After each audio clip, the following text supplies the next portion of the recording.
Hey viewers, welcome to part one of my home renovation tips. So I thought I'd share some thoughts and tips based on our renovation experience from a few years ago.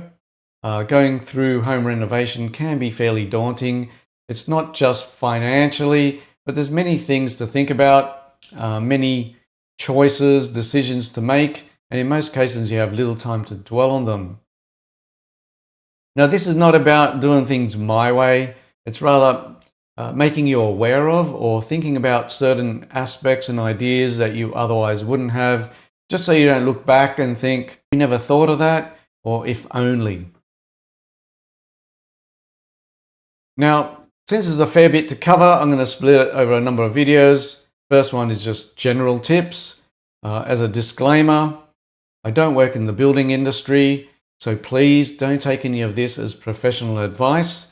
At the end of the day, you need to decide for yourself based on your own tastes, preferences, budget, and of course, any rules and regulations which are applicable to where you live. Now, you may not agree with some or even all of what I say, but I'm just throwing it out there, and if you take away at least one thing, then I'll be happy. All right, so let's get started. So I highly recommend visiting display homes or display villages if you have any in your area.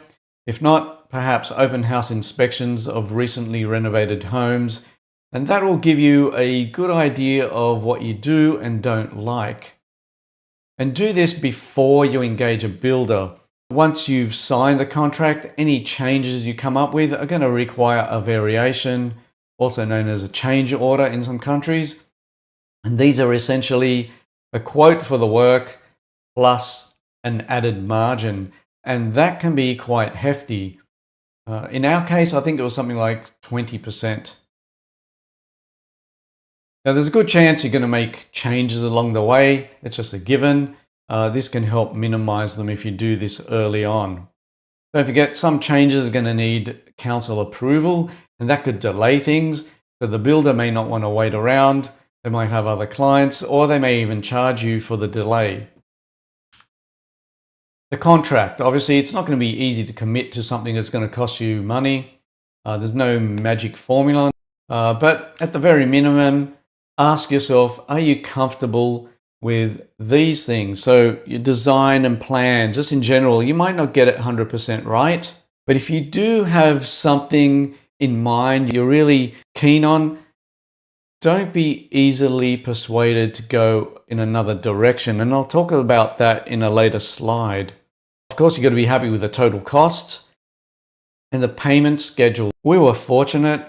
We just had to pay a 10% deposit, and then we just paid the trades as they came on, as opposed to, say, paying a deposit and then maybe 50% and then maybe a 30% and then the balance at the very end. Also, be comfortable with any responsibilities, anything that's expected of you, anything you're going to need to provide, and when you need to provide it. And I'll talk about those a bit later. Don't be pressured into signing, but of course you have to be fair because the builders also may have other clients lined up. So don't drag it out. If there's something you're not comfortable with, talk to your builder. Lodgement responsibility. So ensure the contract states who's responsible for lodging documents and approvals. This can be time consuming and often needs expertise to know what to do. So leave it with a builder if you can. Likewise with rubbish disposal from demolition or excavations. It's going to cost you money, but it'll also save you the headache. Now keep in mind, dirt will most likely include rubble, broken tiles, bricks, glass, rusted pieces of metal. So avoid using this to level off your land. Move out or live through. General consensus is to move out, especially for large renovations. You need to consider noise and dust, safety of your family and any pets, and also valuables. In some cases, external walls get knocked down, doors are removed, and while they do board them up, it's not going to be completely secure. You also need to consider that essential living areas such as a bathroom or kitchen are going to become unusable. And the builders are going to be much more efficient and work faster without you in the way. And at the end of the day, they may just require you to move out, so check with them before you sign the contract. We were fortunate that our builders were quite accommodating and they worked around us. 2 adults, 2 kids living in 2 bedrooms, a bathroom, and another room that we used as a kitchen, dining, living room, and everything else. If I were to do it again, I would move out. But of course, that's going to depend on your budget and other constraints. Single or double story? Well, that's going to depend on many things like your budget, the council, your land size, and household. If you go back to my first slide where I mentioned being comfortable with the design and plans, and if you had your mind set on a particular design, not to be easily persuaded into something else, well, that's a trap that we fell into. We had our mindset on going with double story. We had seen a relative's house and we really liked the layout of their top story, and that's what we wanted. So the first builders we engaged had designed 2-story extension, and just before we signed, we happened to talk to a couple of friends who had both renovated using the same builder, and they highly recommended them. So we switched to these guys. And we just lost focus, lost sight of what we really wanted. Perhaps it was their marketing, and they designed a single-story extension with a whole open plan. We liked the idea, but lost track of what we really wanted to start with. And I do look back and sometimes wish I'd gone 2 stories. But again, it's all personal preference. So single, obviously, no stairs, easier access for everyone. The building costs are lower and usually easier and cheaper to cool and to heat. Double is going to maximize your inside living space while retaining your outdoor space, especially if you've got a small yard. And this is the one that I sort of regret, is that it gives you a clear separation between living and sleeping zones. So you have the privacy and you also hide the mess upstairs away from sight. I don't want to keep blaming kids because parents are just as messy. Room dimensions. Okay, double and triple check what's been proposed. What we did is we went outside and we used chalk to mark out various rooms to scale. And I just mean 2D, not much detail, just to get a good sense of space. So, for example, the bathrooms, where the vanity and the bath is, just so when you walk in the door, you're not going to hit your hip on the vanity, for example. What's the ideal size? I can't give you that really. But you just got to consider that internal finishes and unexpected additional items like framing, it can take away from the dimensions. And I'll give you an example. Our extension was attached to the external double brick wall. What the builders did was add some framing to it rather than use the existing cavity between the double brick. I guess it makes sense. It's easier for them to run any pipes and cabling through an exposed wall. But that meant we lost 90 millimeters for the timber and another 10 for the plasterboard. So not a lot, 10 centimeters, but every little bit reduces the space. Also, on the opposite end, we had large stacker doors and the tracks are quite wide, so which meant that that wall was much deeper, and obviously they're not going to go out from the dimensions, they come in, so we lost a little bit there. Also check in the contract whether the measurements are based on internal finish, external walls or whatever. and they typically allow for a small percentage variation or deviation from the plan. Patch and make good. So this is where existing walls, skirting, ceilings meet the new, especially when you're extending out. It's going to be best effort to make them seamless. And in our experience, we had mixed results, leading to unexpected costs in order to cover up their patch. So as an example, we had an archway that was bricked in and then rendered. Unfortunately, the render was a rough finish compared to the existing wall around it, which was a smooth limestone. So the painter was unable to hide that archway. So we had to get a skim coat applied. Great result, but it did cost extra money. Finished floor levels.